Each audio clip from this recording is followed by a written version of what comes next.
a slow descent over the dark waters of Lake Kivu. At first, everything looks calm. But beneath this silence lies a pressure building for centuries. A hidden reservoir of gas powerful enough to smother millions. This is not just a lake. It is a silent bomb waiting for the wrong moment to breathe. Lake Kivu looks peaceful from above.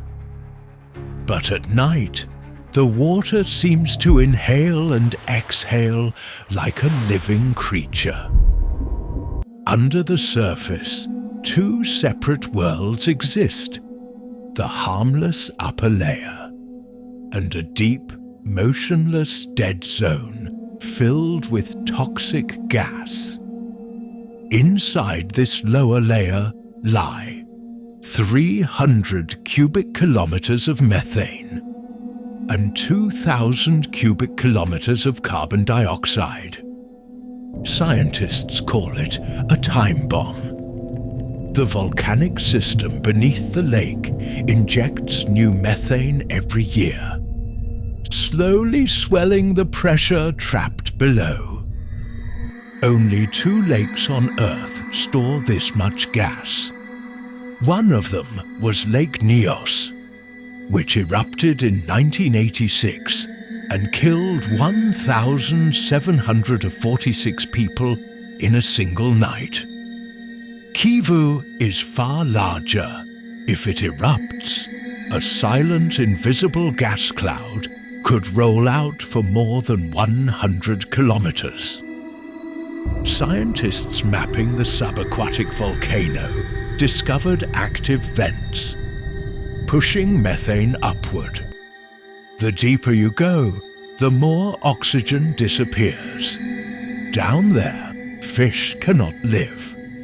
Entire fish mortality zones exist where life simply ends.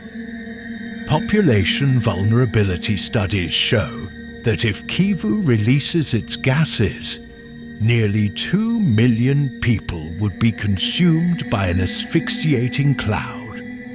No color, no scent, no sound. Just a quiet death moving through cities and valleys.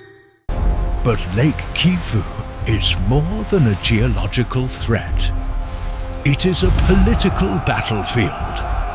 The lake sits exactly between Rwanda and the Democratic Republic of the Congo. A natural border that fuels constant tension.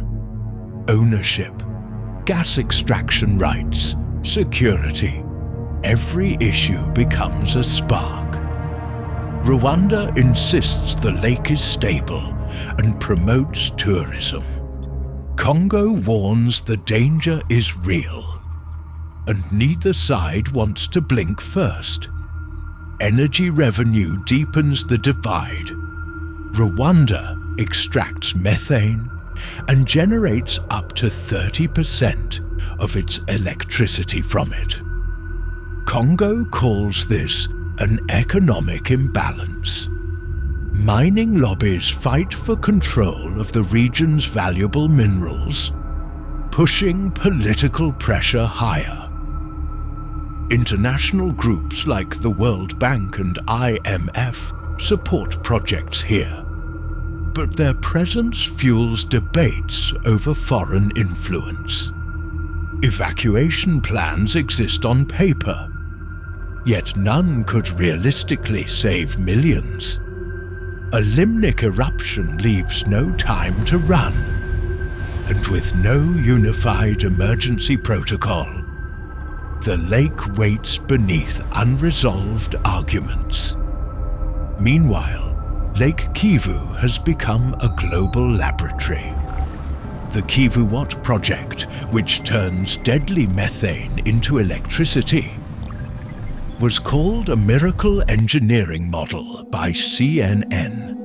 Industrial gas separation methods around the world learn from what was developed here. Water safety research and disaster simulation software. use Kivu's gas behavior as their blueprint. Thanks to Lake Kivu, the term Limnic eruption is now recognized worldwide. The world watches with fascination.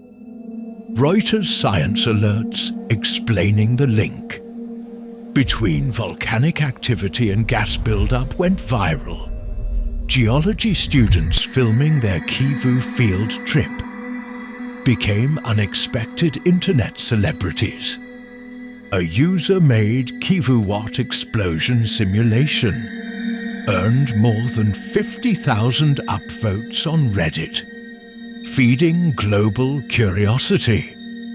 Tourism strategies adapted to this dark attraction. Volcanic geological tourism surged. Rwanda calls the lake safe. Congo says the monster should not be underestimated. Yet one truth remains. No matter how calm the surface looks, the line between stability and disaster is razor thin. A single earthquake, a volcanic tremor, even a minor pressure change could tear the boundary between the lake's layers. And when that boundary breaks, the lake will not simply release gas. It will exhale centuries of trapped death. Cities will dim. Valleys will fill with a silent grey tide. And millions may never wake up to understand why. Lake Kivu does not hide a secret. It delivers a warning. A breath waiting to be released. A monster lying still between two nations. And the world can only ask, when will the silent bomb beneath Africa finally awaken? But if you think Lake Kivu is terrifying, wait until you see a place where the earth itself is on fire. A crater that has burned non-stop for more than 50 years. A flaming wound in the desert, known as the door to hell, Turkmenistan. Don't forget to like, subscribe, and step with us into the next nightmare.